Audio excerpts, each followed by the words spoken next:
O Ser Família está de volta e também está de volta Marcos Bonfim como convidado mais uma vez no programa de hoje e como já é habitual, também Daniel Bastos, ambos bem-vindos. Muito obrigado.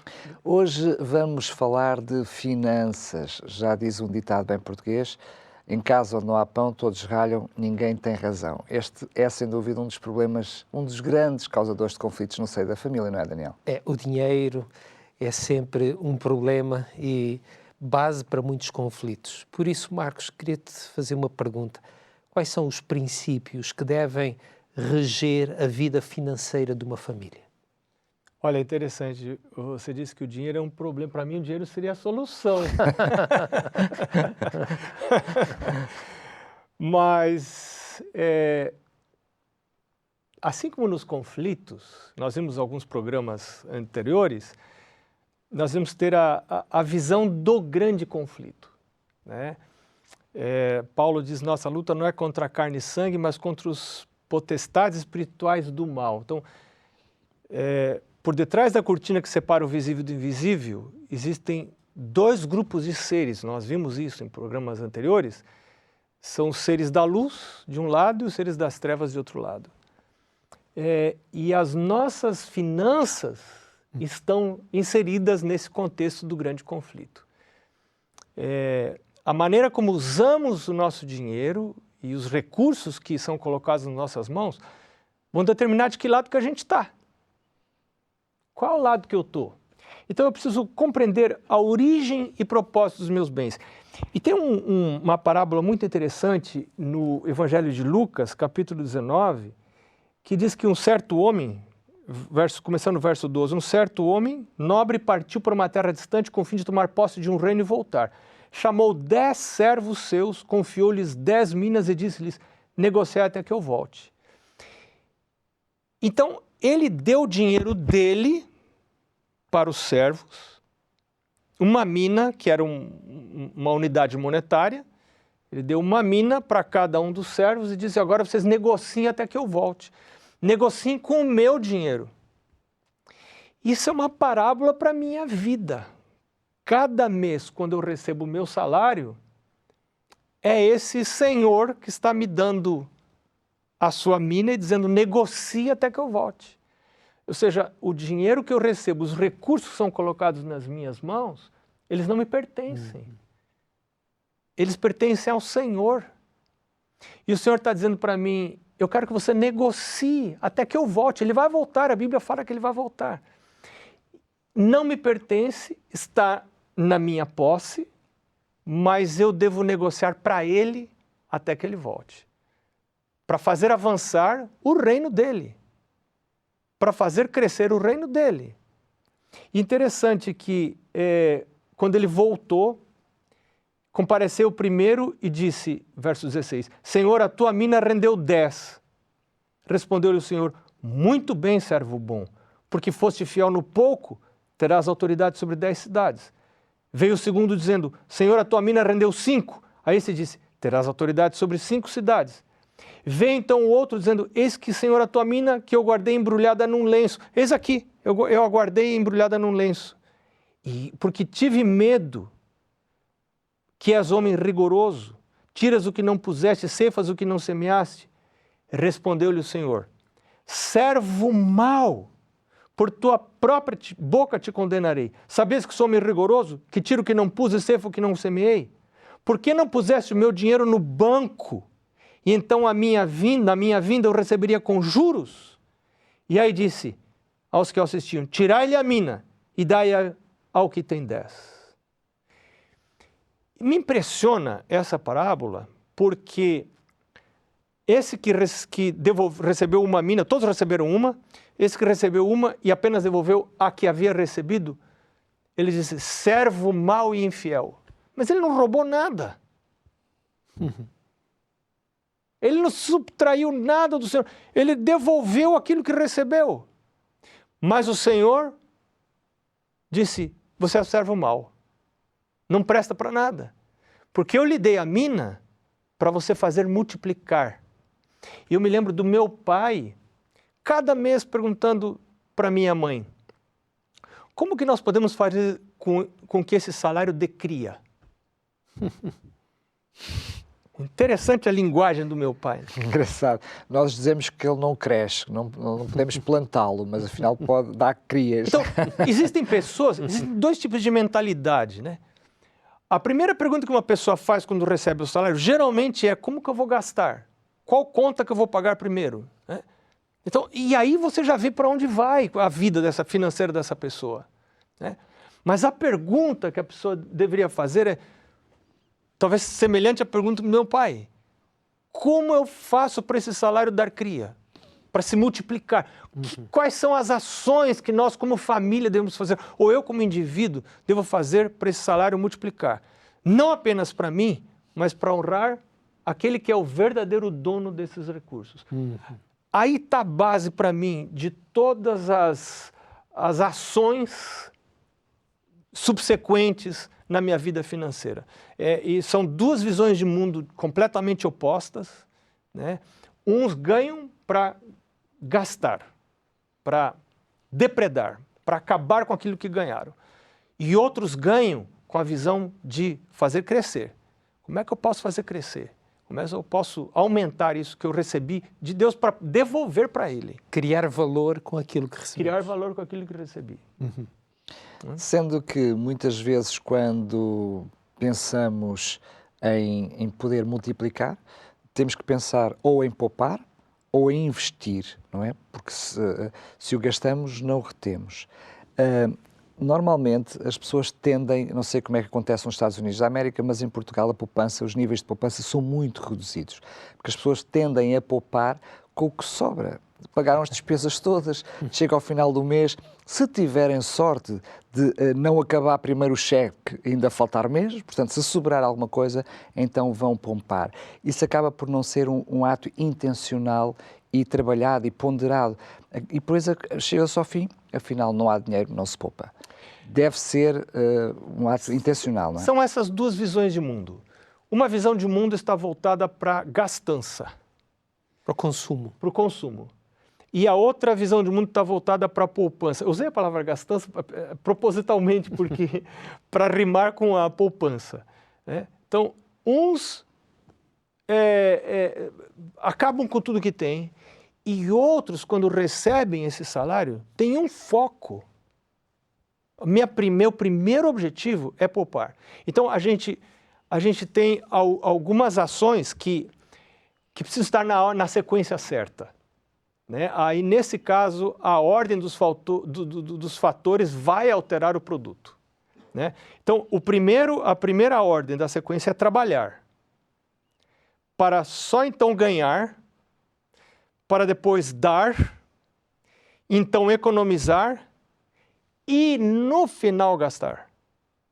Quando você inverte essa equação, você tem problema na sua vida financeira. E aí você entra em dívidas.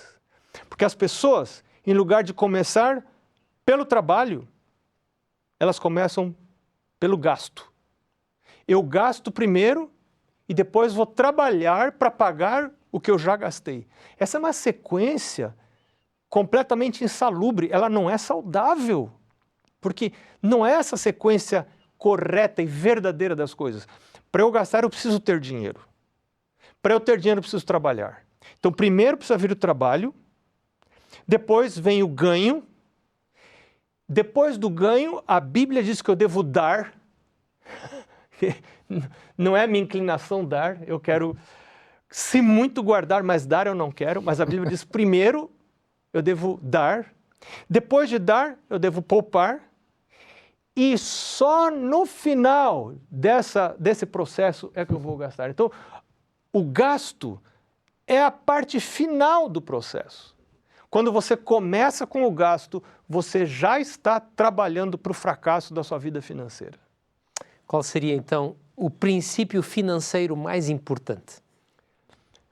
Bom, para mim é muito tentadora essa pergunta, porque nós lá em casa temos tido experiências muito interessantes com isso.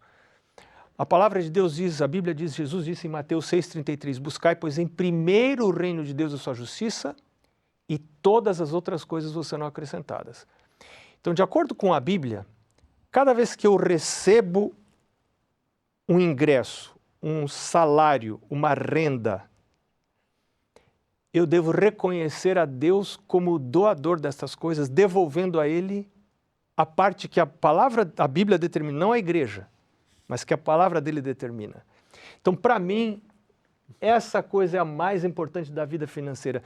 Isso muda toda a minha perspectiva de finanças, todos os meus alvos de finanças, e me ajuda a colocar as coisas corretas no lugar certo.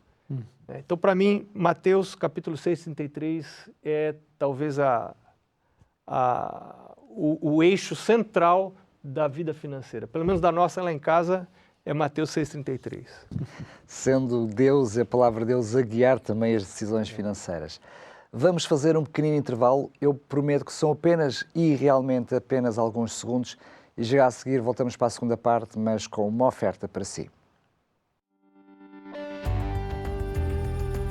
TV Novo Tempo, o canal da família, o canal da esperança. Estamos de volta para a segunda parte do Ser Família. Dizíamos na primeira parte, e foi assim que terminámos, que antes de tudo dar era um dos princípios depois de ganhar, e aqui estamos nós para lhe oferecer totalmente gratuita o guia de estudo Entre Famílias. São muitos os conselhos práticos que vai encontrar aqui, até também sugestões para os principais desafios e conflitos no seio familiar, e não fica de parte também a educação dos filhos. Lembrando também um conjunto alargado de textos bíblicos para que saiba qual é a vontade de Deus e como agir perante as dificuldades segundo a vontade de Deus. E o melhor de tudo é que é totalmente gratuito. Envie-nos uma mensagem para o 933 939291. Vou repetir, 933 939291. Nessa mensagem inclua as palavras Entre Famílias, para sabermos que é este o guia de estudo a que se refere, e depois entraremos em contato consigo para lhe enviarmos gratuitamente para a sua casa. Não hesite, alguns segundinhos, ficamos a aguardar a sua mensagem. Voltamos ao nosso programa, voltamos às perguntas, estamos a falar de conflitos, aliás, estamos a falar de finanças, assim... Que assim também produz conflitos. Mas eram da minha mente, ia chegar, que é onde muitas vezes traz conflitos na família, e estávamos a falar de uma ordem, uma sequência sobre como devíamos gerir o nosso dinheiro, e mencionou há pouquinho que muitas das pessoas começam a gastar antes mesmo de trabalhar, não é?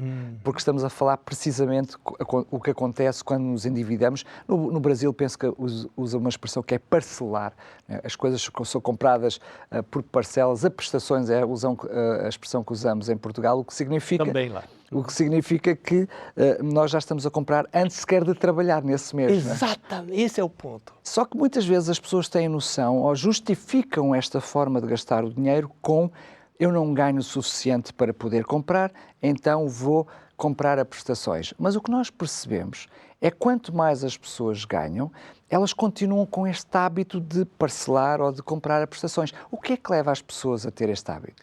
Interessante, porque eu tenho um amigo com uma condição financeira bem maior que a minha. E, bom, qualquer um pode ter condição financeira maior que a minha, maior que um pastor, né? Mas ele tinha muitas posses e ele dizia, quando eu preciso de dinheiro, eu vou pedir para meu pai e para minha mãe, que ganhavam muito pouco, eram aposentados, mas viviam com esse princípio de primeiro trabalhar, depois ganhar, depois poupar, economizar e então, final, gastar. Quem pensa assim, sempre vai ter dinheiro guardado. Mas quem não pensa assim, pode ganhar a fortuna que for, vai estar endividado.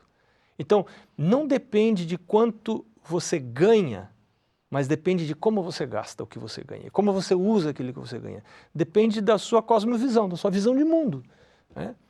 Então, nós vimos já no começo que existem pessoas com a mente voltada para, por dizer assim, gastança, e outros com a mente voltada para a poupança. Então, isso realmente não depende de quanto você ganha. A gente sempre pensa que deveria ganhar mais, todos nós. Claro, nunca é suficiente. Sendo a Bíblia como manual que tem guiado estes últimos programas, também a Bíblia nos ajuda, ou seja, Deus é explícito e não apenas implícito de como nós devemos fazer esta gestão financeira? Nós não temos tempo hoje aqui, mas tem muitos textos, especialmente no livro de Provérbios. Mas a Bíblia repetidamente nos convida a colocar a Deus em primeiro lugar. Eu me lembro quando eu entendi isso e tive que começar a exercitar isso. E eu me lembro que minha esposa e eu nos casamos, e antes de nos casar, nós fizemos um pacto, um combinado entre nós dois. E, na verdade, eu queria saber se eu poderia me casar com ela, e um dos testes que eu fiz foi perguntar isso para ela, porque eu já tinha adotado o princípio de pôr a Deus em primeiro lugar, devolver o dízimo, e uma outra parte, além do dízimo, o dízimo não é invenção da igreja, está na palavra de Deus, é uma coisa da Bíblia. E de ofertas são diferentes do dízimo, estão na Bíblia também. E eu havia escolhido estabelecer uma porcentagem para entregar a Deus como oferta além do dízimo. Então eu me lembro, nós estávamos noivos e eu perguntei para ela um dia, e eu orando a Deus, Senhor, devo casar com ela ou não? E eu, numa excursão, eu limpei a garganta e perguntei para ela, se um dia nós nos casarmos, você concordaria da gente devolver 10% do que a gente ganha, mais uma outra porcentagem como oferta? E eu estava ansioso pela resposta, né? E ela disse, que coisa boa, eu também quero participar disso, né? Eu pensei, então, posso me casar com ela, ela vai querer pôr a Deus em primeiro lugar. Pessoa certa. Mas depois nós começamos a trabalhar juntos e eu fui chamado pela igreja para ser um educador nessa área de finanças. E eu precisava falar sobre esse assunto com a igreja. E eu sei que esse não é um assunto muito popular. E eu comecei a orar a Deus, perguntando, Deus, como é que eu faço para ensinar isso para a igreja? E eu não encontrava resposta para isso. Aí comecei a ler um livro, na leitura desse livro, o título do livro é Conselhos sobre Mordomia, de Ellen White. Muito interessante esse livro.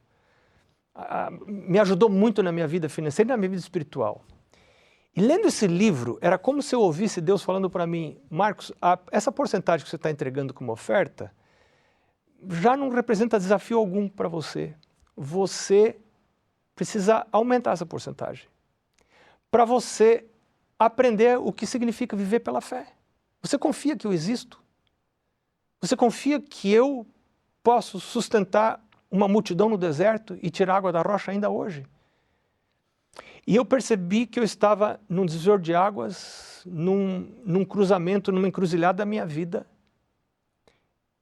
Deus me chamava para aprender a viver pela fé, mas se eu rejeitasse isso, como que eu ia pregar sobre fé? Como pastor, como eu vou falar sobre fé se eu não quero viver pela fé? Nós havíamos deixado uma cidade onde minha esposa tinha emprego e eu trabalhava, e agora havíamos nos mudado para um lugar onde a minha esposa tinha perdido o emprego e o meu salário seria menor. E Deus estava nos pedindo para aumentar. É como se eu estivesse ouvindo a voz de Deus, né? E como se Deus dissesse, você precisa viver para poder explicar. E nessa época, foi a época que nós vimos mais milagres de Deus acontecendo na nossa vida. Eu só posso contar um rapidinho. Eu me lembro que uma das filhas perdeu uma, não sei se você diz, blusa, um agasalho da escola. E nós não tínhamos dinheiro para comprar nenhum agasalho da escola. E eu pensei, nós vamos orar, vamos pedir a Deus, que aí você tem que, quando você resolve viver pela fé, você precisa orar. Você precisa orar. Mas nós esquecemos de orar por aquele assunto. 3 dias depois, na porta da nossa casa, estava pendurada, no nosso apartamento, estava pendurada uma sacola com 3 blusas do uniforme daquela escola onde elas estudavam. Então, esse é apenas um exemplo de coisas que nós vimos. não posso falar mais, mas é impressionante quando você resolve pôr a palavra de Deus como guia para a vida e seguir o que está escrito. Para mim, isso põe no eixo toda a vida financeira. Estamos mesmo já a chegar ao final, mas ainda temos alguns minutinhos. Que princípios, então, nos poderiam ajudar a evitar essas dívidas?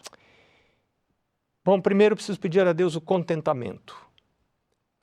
A maior parte das dívidas são contraídas porque eu desejo ter coisas que eu não poderia ter. A minha atual condição financeira não me permitiria ter essas coisas. Mas, por causa das prestações, eu me acho no direito a ter. Então, esse é o primeiro passo para eu ter dívidas. Em segundo lugar, a palavra de Deus me ensina a viver contente com o que eu tenho. E quando eu vivo contente com o que eu tenho, eu não vou pedir emprestado. Essa é uma grande cilada. Pedir emprestado. Eu preciso aprender a viver com aquilo que eu tenho. Eu me lembro, minha mãe dizia, brinque com os seus brinquedos. Uma vez eu trouxe um brinquedo, um caminhãozinho, de um vizinho. Minha mãe disse, volte lá, você brinque com o caminhãozinho do seu vizinho quando você estiver na casa dele. Aqui na sua casa você brinque com os seus brinquedos. Foi uma lição de vida para mim. Eu preciso aprender a viver com o meu dinheiro, não o dinheiro do banco, não o dinheiro do meu vizinho, não o dinheiro do meu sogro, não o dinheiro dos meus parentes, não o dinheiro do meu cunhado. É o meu dinheiro. E com a minha esposa nós fizemos um concerto, outro concerto. Lá na minha terra, a farinha de milho é muito barata. Então, e banana também. Nós fizemos um concerto. Se acabar o dinheiro, nós vamos viver a farinha de milho e banana. Mas não vamos pegar dinheiro emprestado. Vamos viver com o dinheiro que temos. E no início do nosso casamento, nós não tínhamos experiência de vida financeira, de viver por nós mesmos. E nós fomos gastando sem controle. Chegou ao ponto que tivemos que cortar ao meio os cartões de crédito e viver apenas com o dinheiro que tinha na conta. Foi uma experiência amarga, mas educadora. Nos educou. Outra sugestão que eu daria seria pagar as dívidas imediatamente. Você tem não deveria ter dívidas, mas se tem dívidas, pague o mais rápido. Alguns educadores financeiros não dizem dessa maneira, mas a Bíblia fala que eu devo a ninguém devais coisa alguma, senão o amor com que vos ameis uns aos outros, diz Paulo. Então eu não devo dever nada, devo pagar minhas dívidas o mais rápido possível. Outra sugestão, somente use o dinheiro que já está na sua conta bancária. Não conte com dinheiro que ainda não foi recebido. Não, mas eu vou receber mês que vem, daqui a 3 meses. Não conte com dinheiro que ainda não foi recebido. O dinheiro já está na sua conta, então está. Se não está na sua conta, não conte com o ovo que a galinha ainda não pôs. Outra sugestão, que já está embutida no que nós já falamos, mas não compre fiado. Compre apenas. Tem dinheiro, compre. Não tem dinheiro, não compre. Outra sugestão que a palavra de Deus nos dá, em Filipenses capítulo 4, verso 12, é um dos exemplos. Viva uma vida simples, sem ostentação. Não aparente rico, ainda que você seja rico. Né? Por exemplo, eu vivo assim, né, para não aparentar riqueza, eu brinco assim.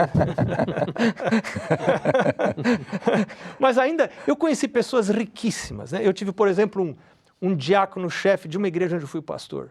Esse homem tinha 5 fazendas, tinha umas 4 concessionárias de automóvel, era um homem riquíssimo, tinha muita propriedade, mas vivia de maneira muito simples, sem nenhuma ostentação.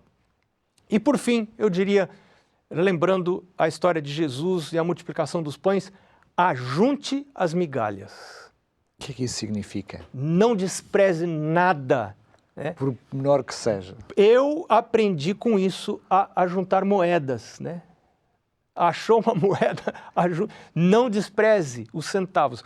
Cuide dos centavos e os euros vão se cuidar de si mesmos. Cuide dos centavos e os euros se cuidarão de si mesmos. Marcos, queria agradecer-te por teres vindo ao programa Ser Família.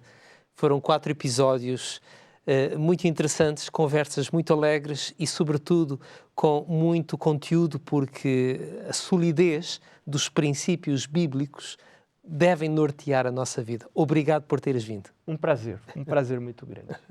Como eu costumo dizer neste programa, as portas não ficam abertas, ficam escancaradas para uma próxima oportunidade.